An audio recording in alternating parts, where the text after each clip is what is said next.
O Literatórios hoje conversa com o aclamado escritor Victor Eringer, vencedor de um Jabuti em 2013 pelo livro Glória. Mas hoje a gente vai conversar dos melhores livros de 2016, na minha opinião e provavelmente da de muita gente que leu, que é O Amor dos Homens Avulsos. Aborda temas bastante difíceis, especiais. O Amor dos Homens Avulsos fala sobre amor, sobre o amor homoafetivo, a deficiência física e a deficiência moral que acomete as pessoas desde os tempos mais remotos. Eu te agradeço, Vitor, muito obrigada por conversar conosco aqui. Deixo meu agradecimento à Livraria Cultura aqui do Shopping Iguatemi, que gentilmente cedeu espaço pra gente.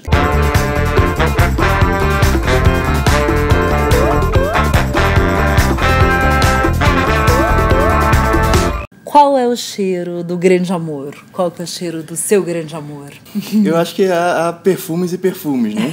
E nem sempre é um perfume só. A coisa vai se modificando ao longo do tempo, eu acho. E esse livro tem muito disso, de tentar fixar as impressões de um primeiro amor, que é o primeiro amor do narrador. O que também é muito difícil de se fazer, e a fluidez da narrativa e da moral e do tempo que passa desde que o narrador experimentou esse primeiro amor, dá a entender um pouco isso também, que a coisa muda e que a dor vai se modificando e vai virando outras coisas também. Esse é um cheiro que muda e também ele é um cheiro que nos engana. Agora, o cheiro do primeiro amor vai ser sempre aquele marcante, vai ser são todas as impressões corporais, né? O personagem Camilo, ele tem uma deficiência, né? Ele tem uma deficiência física leve, mas ele tem, por conta disso, ele entende muito melhor os músculos do que as pessoas sadias. Como é criar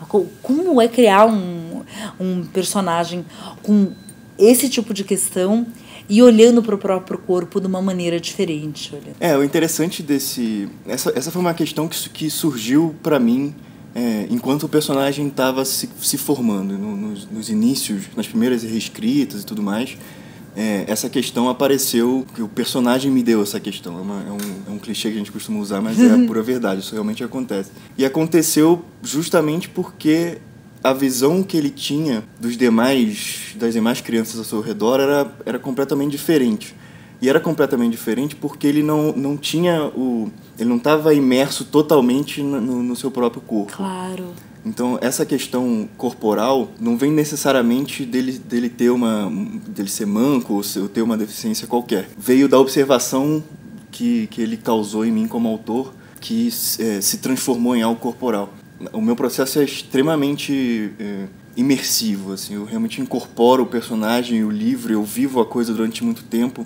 Então eu sofro bastante quando o livro é sofrido. Esse livro foi muito difícil de escrever. E o curioso que foi, nesse caso, ele tem uma paresia da perna, né? Eu comecei a sentir isso também na minha perna. E curiosamente eu corria muito quando eu estava escrevendo o livro. Eu morava em São Paulo, eu corria na Sumaré. E por uma coincidência impressionante, eu machuquei a mesma perna que o personagem tinha, onde ele tinha um problema no joelho. Sim. Eu também tive um problema no joelho e até hoje eu não consegui curar, então não consegui mais correr. Então foi uma coisa que vai se casando e esses pequenos milagres vão acontecendo e tudo se mistura, né? A vida do personagem, o modo como ele é e como ele enxerga o mundo, acaba infiltrando um pouco também o modo como eu enxergo as coisas. Como é lidar com a questão das relações homoafetivas em tempos de ódio, nesses tempos de ódio que a gente tem passado? O que acontece com um livro de ficção é que ele existe em uma esfera que é permeável ao mundo real, mas não é exatamente o mundo real. Como autor, eu não tenho muito traquejo, nem a vontade de me engajar na militância ou de fazer qualquer tipo de militância, fazer um discurso que tenha lastro no livro, porque o livro tem dois personagens gays, então eu teria algo a dizer, assim.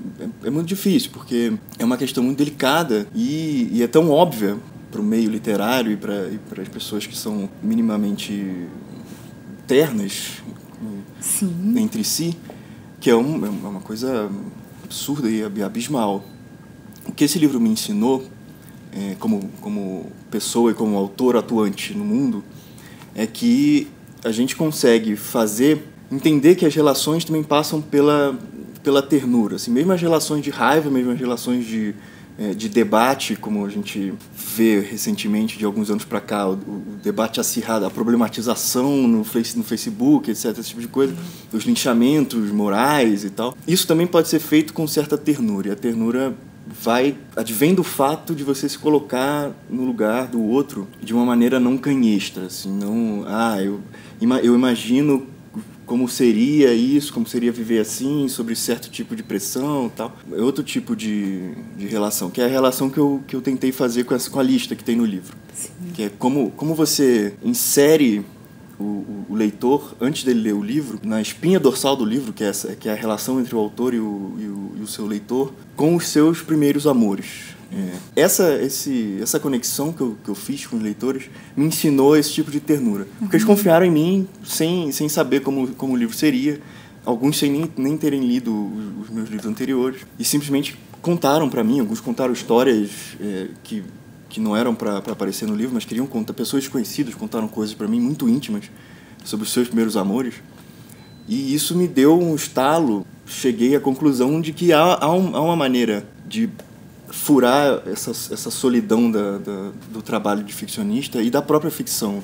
Ele veio num sonho, assim, basicamente. Foi assim que esse livro começou. Eu já tinha algumas coisas na cabeça, já tinha algumas preocupações na cabeça, mas um dia eu sonhei com a situação inicial da trama, que é um menino chega na minha casa. Na minha casa eu era o protagonista, mas era eu e não era eu, essa coisa do sonho. E essa casa estava num bairro que é uma mistura entre Del Castilho, da infância, onde minha avó morava, a minha casa de infância na Serra de Fluminense.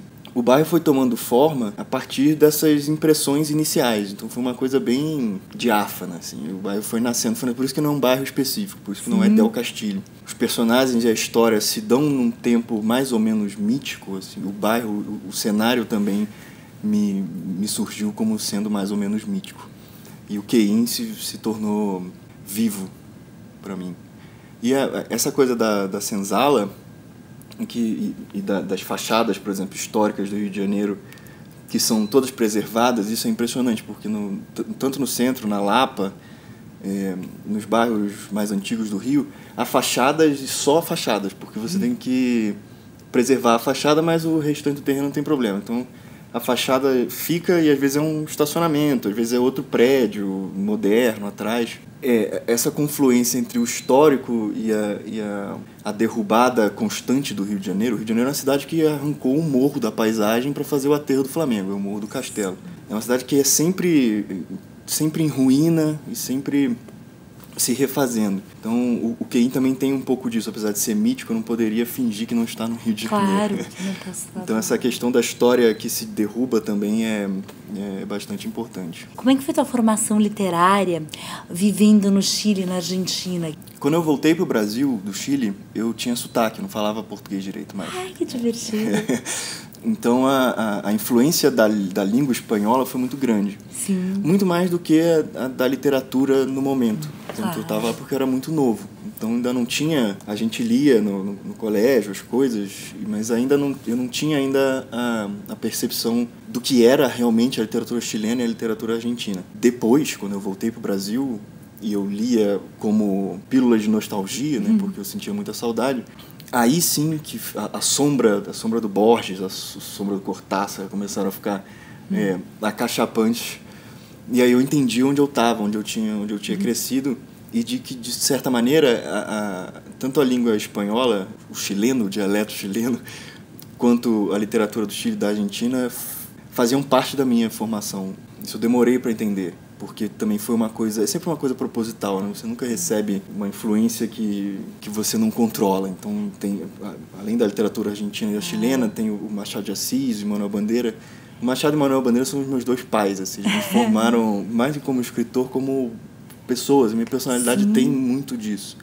A visão de mundo do Machado e a busca constante pela ternura do Manuel Bandeira são as duas coisas que me formaram realmente como gente. Mas é proposital, eu procurei fazer isso, foram coisas que eu parei para pensar, então E foram eles que te jogaram nas letras? Você foi por esse caminho? Já era uma paixão quando você entrou lá? Sim, eu fui fazer letras como todo aspirante a escritora, assim, porque eu precisava ganhar dinheiro. De alguma forma eu tinha que ganhar a minha vida, porque eu sabia que seria muito difícil sobreviver da literatura pura e simplesmente. Depois eu fui entendendo que você não vive só da sua literatura, você traduz, você revisa, faz o que for necessário. Mas eu sempre soube que eu era escritor, que eu seria escritor, desde que eu era pequeno. Porque eu gostava, fazia poeminhas pra minha mãe, achava aquelas coisas, a lua é banal, aí você achava que banal, nossa, palavra bonita, banal. Aí ficava, entendeu? Esse encanto primeiro sempre me acompanhou. Fui em busca de algo que me inserisse na sociedade como um trabalhador. Vou ser professor, vou ser tradutor, etc. Então foi por isso que eu fui fazer letras. Porque era um ambiente que eu achava que seria saudável, assim, que eu queria estar, do qual eu queria participar. Isso era uma coisa que eu acho que todos os escritores acabam fazendo. Eu ouço muito isso, porque quando você está tentando descobrir como você vai sobreviver, você começa a procurar nos escritores de antes o que eles faziam. Eu falei, o Guimarães Rosa era diplomata, mas aí tem que fazer o concurso do Rio Branco. Eu falei, aí você vai entendendo que a cada época os escritores acorriam a alguma profissão que lhes permitisse viver e escrever. O que vem depois dos Homens Avulsos, do Amor dos Homens Avulsos? Olha, essa é uma boa pergunta, porque eu tô nessa fase em que a coisa ainda está informe. Eu sei mais ou menos o que alguns personagens estão surgindo na minha cabeça, algumas situações, mas é um total mistério. É um lugar um pouco angustiante de se estar, mas também é gostoso, porque pode acontecer qualquer coisa daqui para frente. Então não saberia te responder exatamente o que vem depois. O Literatoras é um canal de literatura brasileira e latino-americana contemporânea.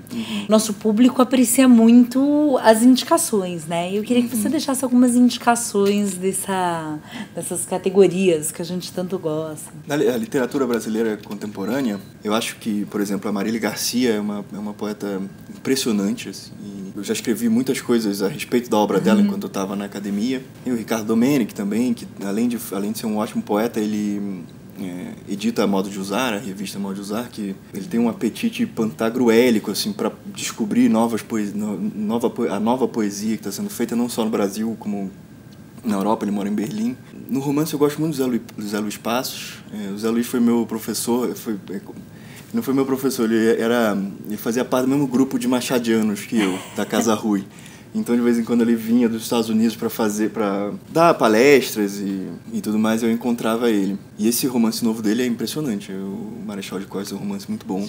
Temos muita gente boa, você já citou aqui uma turma difícil, interessante. Né? É porque você começa a citar... Tem assim, algum que te chama a atenção? Eu acho que o César Aira é o grande escritor latino-americano contemporâneo, assim. Não só pelos livros, mas pelo modo de distribuição dos livros. Sim. Eles são sempre livros pequenos e por editoras pequenas eles saem aleatoriamente. É uma coisa bem interessante como obra também. Como você publica a sua própria obra. No canal, desde a nossa primeira resenha, o Rodrigo me jogou um desafio que eu deveria fazer uma sinopse em 3 palavras do livro lido. E eu queria te pedir a sinopse em 3 palavras do Amor dos Homens Avulsos. Mas ele é uma pessoa sádica, enfim. É um exercício bastante difícil. Talvez não seja uma sinopse, mas a grande impressão que me ficou desse livro, assim que eu terminei de escrever, foi a abertura, foi o primeiro parágrafo.